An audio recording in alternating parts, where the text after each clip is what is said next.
Ancient of Days, the Alpha and Omega, the soon coming King. Father, we thank you in Jesus' glorious name. In this first week of this second half, God will give you a first-hand blessing. In this second half, your winning testimony will emerge. And this week, God shall pleasantly surprise you. That issue of concern has turned to a testimony already. In Jesus' mighty name.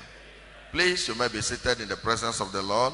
By the grace of God, this is our advancement hour, and I want to start a serious teaching today. We just last week concluded a teaching on advancing by kingdom secret, which will run for some time. We want to begin another serious teaching, and this time we'll be looking at dealing with the barriers to advancement. Dealing with the barriers to advancement. What are the things that want to stop us from advancing? We're going to be stopping them one by one. And your advancement will know no end in Jesus' name. Today, by the grace of God, we'll be dealing with the barrier of indolence. Dealing with the barrier of indolence. Isaiah 45, 1-3. Isaiah 45, 1-3. Thus says the Lord to his anointed, to Cyrus, whose right hand I have held to subdue nations before him. And I will loose the loins of kings, to open before him the two-leaf gates, and the gates shall not be shut. Why? If the gates are shut, he cannot advance. I will go before thee, and make the crooked places straight. I will break in pieces the gates of brass, and cut in sunder the bars of iron. Those are limitations. Those are barriers. And I will give thee the treasures of darkness and the hidden riches of secret places, that thou mayest know that I, the Lord thy God, which called thee by thy name, I am the God of Israel. In life, everyone genuinely desires advancement. There is no one that engages in an endeavor without a desire to advance in it. However, people are not advancing as they desire. And some of the forces behind the lack of advancement are barriers, bars of iron, gates of brass, two-leaf gates that have shut people from getting to where destiny holds for them. But I believe God that as we go through these teachings, every of such barriers will be taken care of one by one. And your advancement, no one can stop in Jesus' name. Barriers here connote gates. They connote roadblocks of destiny, oppositions, limitations, bars, anti-progress forces. You see, until barriers are dealt with, advancement is not in view. Until barriers are dealt with, you can't have access to the treasures of advancement. He said, I will go before you. I will make the crooked way straight. I will make the rough road smooth. I will cut in sunder the gates of brass and the bars of iron. So until they are cut, you cannot have access to the treasures of darkness. And he said, I will now give to you the treasures of darkness, the hidden riches of secret places, treasures that have not been discovered, riches that have not been discovered, things that will come through you now, and you become an instant celebrity all over the world. Barriers actually are meant to stop people, but they will not stop you again in Jesus' name. That's why we're going to be rising to stop them. For instance, if assuming this is an expressway and I'm driving through this way and this pulpit is there, assuming it's a gate and it's stronger than the vehicle, there is no how I can advance. This will naturally stop you from advancing. So barriers are meant to stop people, but when you deal with them, You cross to the other side and you see the other side is always better. You will see the other side in Jesus' mighty name. Today, we're going to deal with the barrier of indolence. What is indolence? Indolence simply means laziness, slothfulness, being a sluggard, being a slacker. Indolence simply means idleness. It is showing a disposition to avoid exertion. Showing a disposition to avoid exertion. He doesn't want to do anything. He doesn't want to exert energy on anything. The Oxford Advanced Learner Dictionary of English Language define it thus, amongst others: avoidance of activity or exertion. Avoidance of activity or exertion. Number 2, as laziness. Generally speaking, it means idleness, slothfulness, inactivity, slackness. And you know, it is slackness of hand that leads to lackness in the pocket. I discovered that many fail today not because of lack of ability, but because of indolence. There are many today, not that God has not endowed them with what it takes to succeed, but because they've not been able to avail what God has put in them, they are failing. In business, in career, please never you cut corners. Most times, people cut corners because of indolence. They feel that is the way out. You see a student, for instance, prepare for exam. You will not prepare. You want to cheat during the exam or sort so that they can pass. But I'm here to see a student who really desire to pass, and then you will not go and be cheating. It's not possible. You see, those people that were cheating, they are people that were lazy. When others were reading, they were going to party. Indolence kills creative abilities. It kills creative abilities. The time a man begins to do with, do with slack hands, you discover his creative ability begins to die.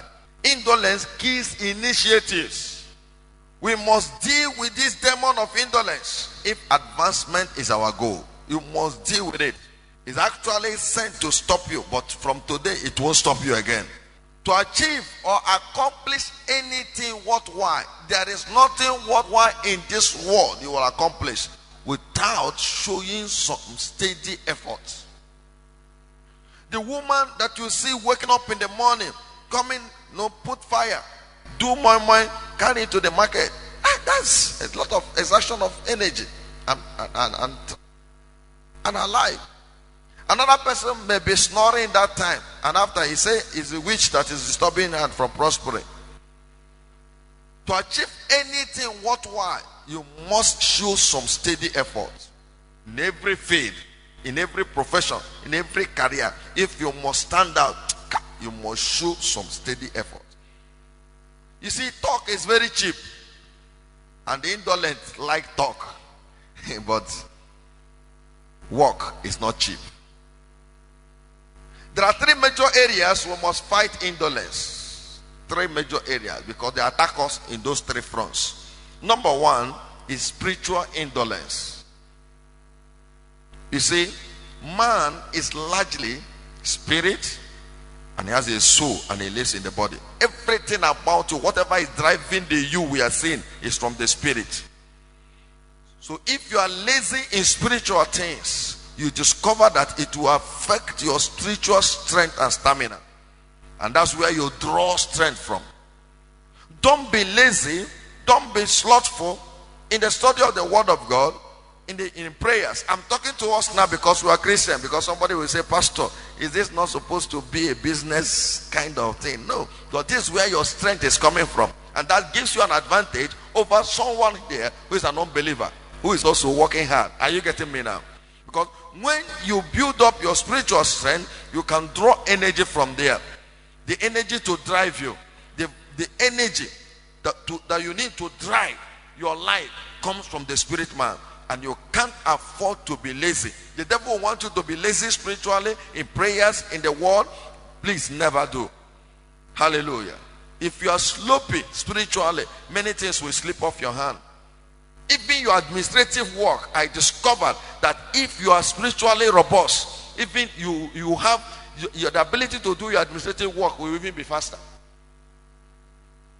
Number 2 area the devil attacks us through indolence is in what I call mental indolence. Inability to exert mental energy. There are some people now, they can't think through issues. They can't think through. As a matter of fact, anytime they want to think or they want to meditate, sleep will catch them. They feel tired. Remember, as a man thinketh in his heart, so is he. So we need that mental energy, mental strength. As a matter of fact, no matter what work you are doing or profession, any career you are choosing, before you start doing the manual work, do the mental work first. Do the mental work. You can design. That's what I want to say. Before this building came to be, an architect sat down and did the mental work and designed the building before they started. You need, that's why they pay people more. They pay people more who do mental work than those who do manual work. True of us. If you are mentally lazy, you cannot prosper. As a matter of fact, somebody say weight is your inability, your capacity to think. Weight is a function of your capacity to think. So if you are not engaging in mental work, what you are doing cannot progress. And the devil will want you to be lazy. How can you be doing something you have not been able to look at it from your mind and say, how is it going? Is it progressing? What else can I do to make it work? You have never thought of it. Every day you just wake up, you go there, you come back. No, it won't move forward like that. You need to put, and as you are putting your mind to work, you discover that certain ideas will be coming, certain things will be dropping to make that thing work. Say with me, I hear. Number 3 area is what we all are used to, is physical indolence. I doubt if many of us are here, but if you are there, then you need deliverance. If you are a member of this church and you are still suffering from physical indolence, then you need deliverance. But Proverbs chapter 12 verse 27, Proverbs 12:27, the Bible said, a slothful man roasted not that which he took from hunting. He's one that went to hunt, but to roast it, he will be too lazy to roast until the thing spoils. So whatever you do, ensure that you exert also physical energy towards the progress of whatever you are doing. I discovered that in life, whatever cannot stretch your mind, whatever cannot stretch you, cannot spread you. It must take something from you. Hear this. If you don't want to end envious, you must drive away indolence. If you don't want to be envious, I discover some characteristics of indolent people. They're always envious. They shout, as a matter of fact, very soon they will say that we don't know what they're doing. We don't know what they're using. If you don't want to be envious, you must drive away indolence. You must be diligent in your assignment. You must be diligent in your profession. Hallelujah. One of the witches, I put that in quotes, that we must destroy or must kill, because the Bible says suffer no witch to live. One of the witches who must destroy is indolence. Because some people, they think that is witch that is disturbing them. It's their indolence that is killing them. Don't be a slacker. Don't be a lazy folk. It destroys destiny. Laziness destroys. Ecclesiastes chapter 10 verse 18. Ecclesiastes chapter 10 verse 18. It said, by much slothfulness the building decayeth, and through idleness of hands it droppeth through. Now, if you build a new house today, find out, and there's nobody living in that house, I'm telling you the truth, give that house some few months, you discover that the house starts cracking, the house starts spoiling. That is how it's also, if you are not engaging yourself, your spirit, your soul, your body in what you are doing, before you know it, you start aging. Laziness kills people more than anything. See, hard working people, they always look young. Indolence is a creeping force that wants to have access to your life. Please watch out and kill it. Watch out and kill it. You may not, if you are insensitive, it will creep in. That's why you must never have a sense of accomplishment. I have arrived. Any day you get that kind of mentality, you discover that indolence will creep in, because this body wants pleasure. This body wants to relax. This body wants pleasure. Indolence is actually sent to stop us, so we must stop it. If advancements must be realized, then we must stop indolence. And if we must stop indolence, what must we do? Number one, choose to be diligent. Choose to be diligent. This is the cure for indolence. Make a choice. It's one thing I discover in life is that God respects your choice, the devil respects your choice. Anything you choose, I'm telling you, God will respect it. The devil will respect it. Because man is a creature of choice, and life is a function of choice or choices you make. Deuteronomy 30:19, I said before your life and death, I said before your blessing and the curse. He said choose life that you and your seed may live. So when you choose to be diligent, just tell yourself, from today, anything I'm given to do, any assignment, anywhere I find myself, whether somebody is watching or not, because some people, they're only diligent when somebody is supervising them. You can walk without supervision. Hallelujah. And that's the greatest form of maturity. When you're able to do what you're supposed to do when nobody is watching you or nobody is following you. Some people, if they say they are going to punish you if you don't do the work, they will do it. That's why you must work with deadlines. Work with deadlines. Anything you want to put a deadline to it, and then you see how you work. Glory to God. I was writing up some things, and I gave myself 2 days. I said, even the person that I gave to type it for me, I gave him 2 days, and he did it. If I'm giving him, I say, anytime, you will not do it. I said, yesterday he brought it to me, and it took me 2 days to write those materials. 2 sleepless nights. I stayed through and I wrote them, and I completed the work. But if you don't, you discover this body will want to sleep. Is that not so? It will want to sleep. Please choose to be diligent. It's a lifestyle each and every one of us must cultivate. Choose today to be diligent, and indolence will go on break. The truth is this: the antidote for indolence is diligence. Hard working in a given direction. Being hard working in a given direction. You have an assignment, you face it squarely. Choose not to wait for supervision. Drive yourself. Drive yourself. Be a self-encourager. Drive yourself. And you cannot do this except you have something in focus. You have what you are pursuing, or what is pursuing you. By choice, tell yourself it is not time to rest. Because if you rest, you'll be led to rest. Micah 2:10. He said, where you are now is not your rest. Depart, or else you'll be destroyed with soul destruction. The achievement you think you have today, you can become a failure tomorrow if you don't improve on it. That's why you must not rest. Number 2, stop giving or taking excuses. Stop giving or taking excuses. Indolent people are always giving excuses, always procrastinating, always telling you tomorrow it will happen. Now, if you want to find excuses, you always find 1,001. Why? The thing will not work. Or why you should not do what you're supposed to do the time you're supposed to do it. And time is going. There is no time.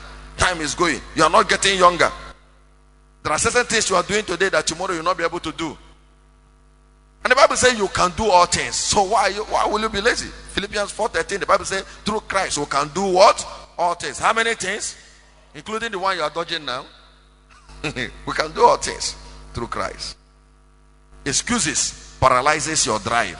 Stop taking or giving excuses. Look at what Paul said. He said, this one thing I do, I don't see myself as if I have attained, but I press towards the mark. Philippians 3:13-14. So you must be a person that is always keep pressing. Stop looking for excuses. Hallelujah. Number 3, stop entertaining assumptions. Stop what? Entertaining assumptions. I have some motto for work: no assumption, no delay, no excuse, no error. Stop entertaining assumptions. You see, many indolent people work by assumptions. They assume many things. And I discover many people, as a matter of fact, if you meet such people, because of their assumptions, they will tell you as if you are too hard on them. Stop entertaining assumptions. Many indolent people are working by assumption. Do you know that assumption is the mother of frustration? Assumption is the mother of frustration. Anytime you walk by assumption, you'll be frustrated. Assumption is at the root of every foolishness. Please be proactive. Don't assume there is time. Don't assume I will do it tomorrow. Don't assume. The Bible says, he that observeth the wind will not sow. If you want, when all the conditions are perfect, you will not be able to do anything. God has told you to start a project, to open a new shop, to open a new brand. Maybe God has even told you to look, you need to resign and start your own business. You are zooming.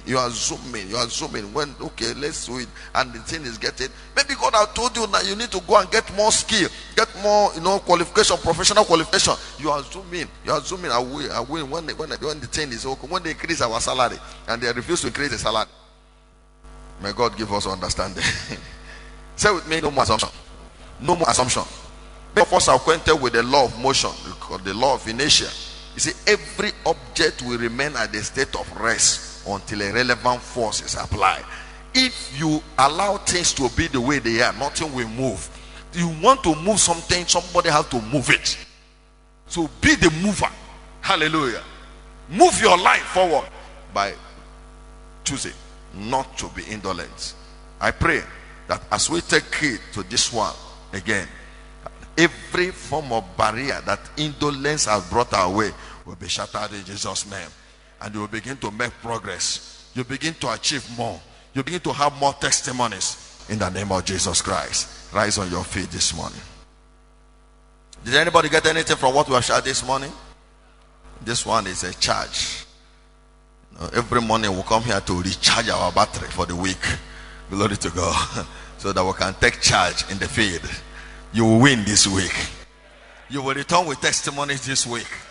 In the name of Jesus Christ. The kind of things you have not been able to accomplish before, this week God will make you to accomplish it.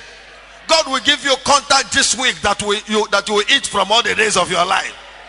Go and begin to enjoy the goodness of the Lord. I want you to pray with me. Let's pray together. Let's join our faith together. We must drive away this indolence.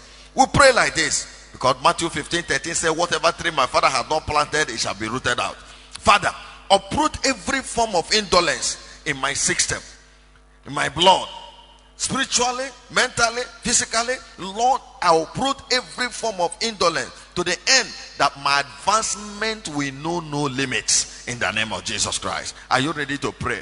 Pray that prayer. Father, in the name of Jesus, I kill every spirit of indolence right now.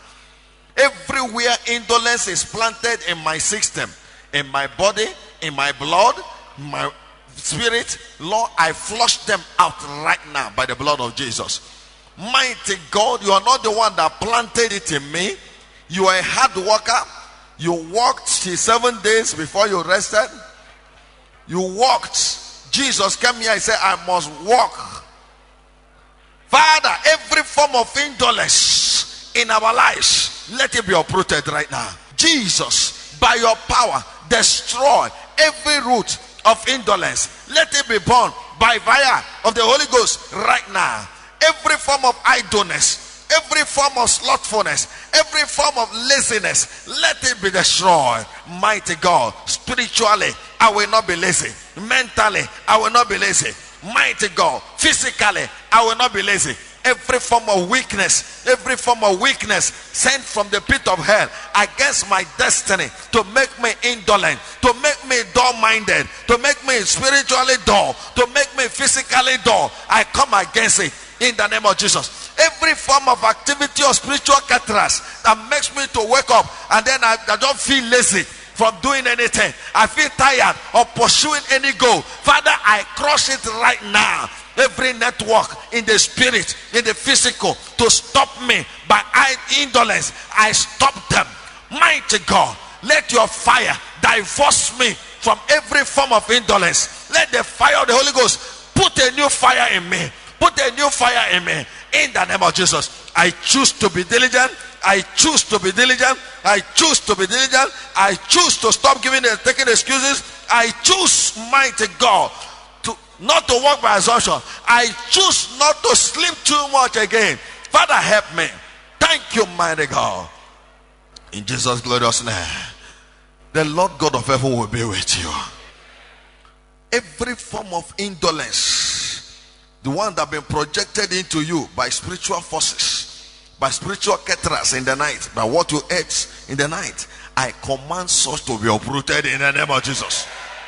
Everything that makes you wake up and then you are clueless, confused, not knowing what to do, you don't even feel like doing anything again, I curse it in the name of Jesus.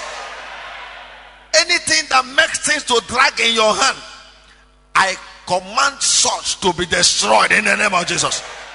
From now, when goods come into your hand, anything you are giving to sell, they will sell speedily in the name of Jesus. The services you are providing, people will be looking for it in the name of Jesus. Every lazy person around you, I command them to be separated from you. In the name of Jesus Christ, the power of God rests upon you right now. And that barrier of indolence is broken. Advance now in the name of Jesus. Spiritually advance, mentally advance, physically advance, career-wise advance, business-wise advance, financially advance. In the name of Jesus Christ, you shall be fulfilled.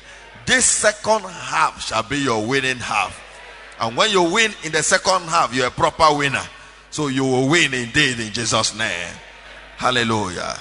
Every mark of indolence, every yoke of indolence shall be destroyed by the anointing in Jesus' mighty name. Surely God's goodness and mercies are following us all the days of our lives, and we are dwelling in the presence of the Lord forever. Amen. Peace.